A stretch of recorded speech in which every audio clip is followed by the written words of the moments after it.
I want to talk for a little while this morning about that in a black and white world, gray is good. This was an easy graphical assignment when creating the keynote presentation for the screen.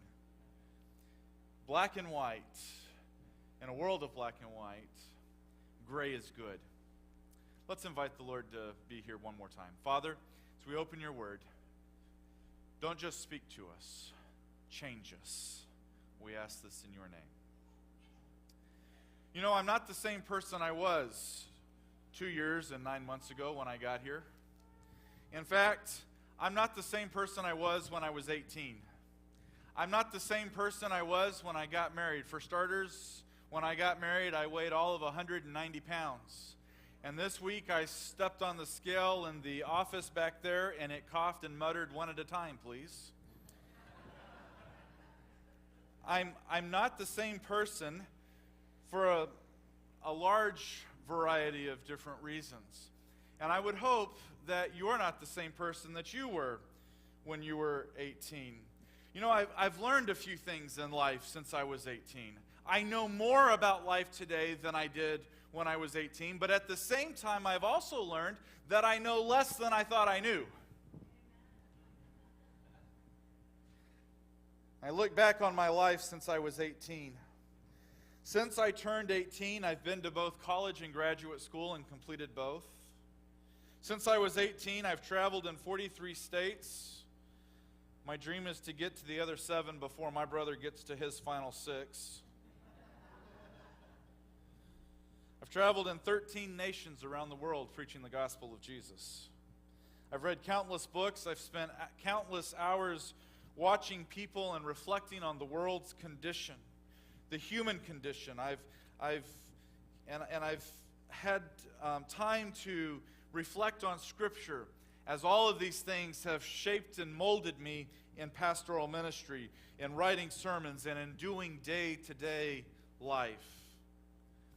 I've been married now for almost 12 years. And if all the other things I just mentioned didn't change my life, living with Sylvia did. We have, in a good way. Make sure I have to go home with her, you know. We don't want to move next week.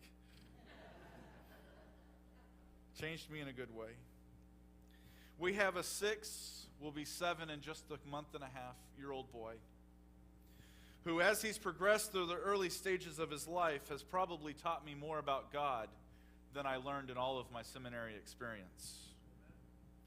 As a pastor, I've been changed by my interaction with people.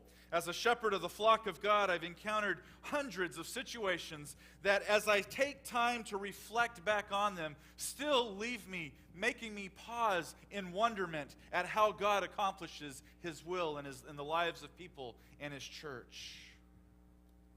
I've stood at the bedside of more than a dozen individuals who were dying and listened to their words. If only I had another chance.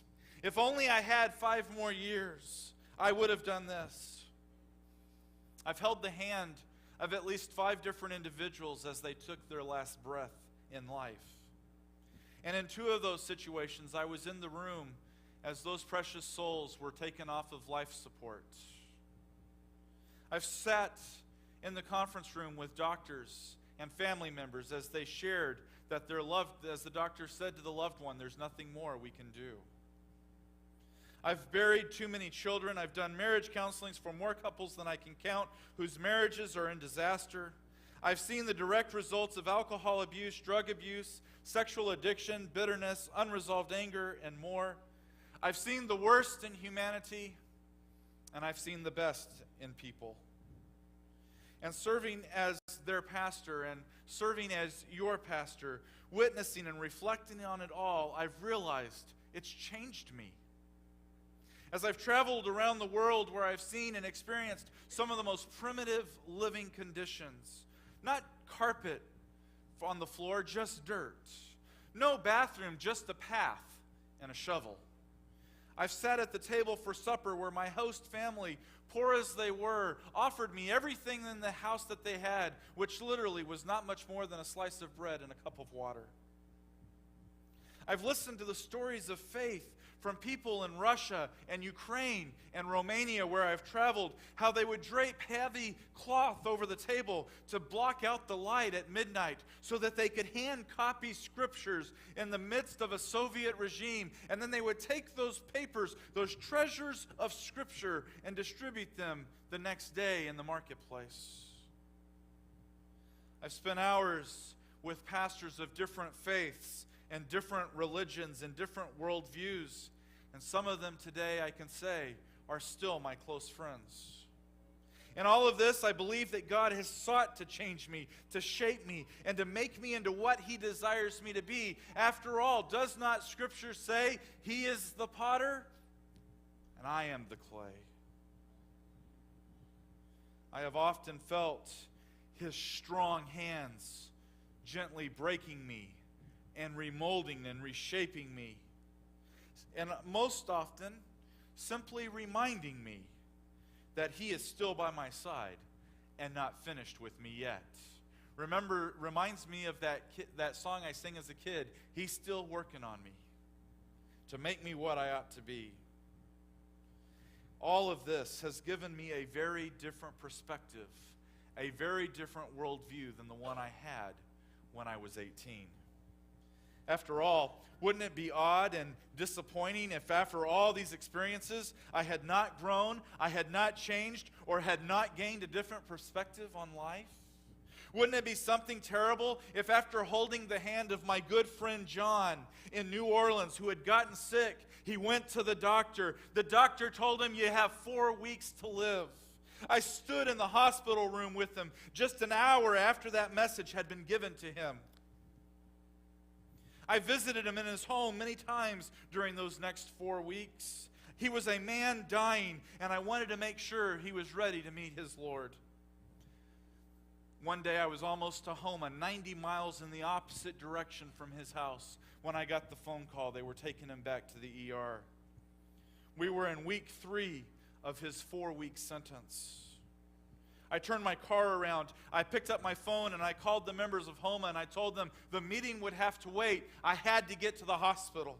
I raced to the hospital, getting there just in time. He was in the ER. They only let 2 people in the ER, but because he called me pastor and asked specifically for me, they made an exception, and I was ushered back to his room. And there I sat by his bedside, holding his hand into the late hours of the night.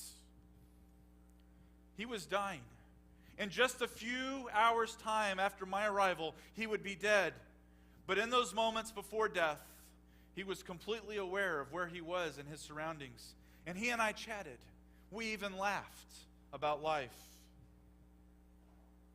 4 days later, I conducted his funeral. Now, let me finish the question I started a moment ago. Wouldn't it be terrible, after holding his hand as he died, if I would have gotten up from that room unchanged, indifferent, and untouched?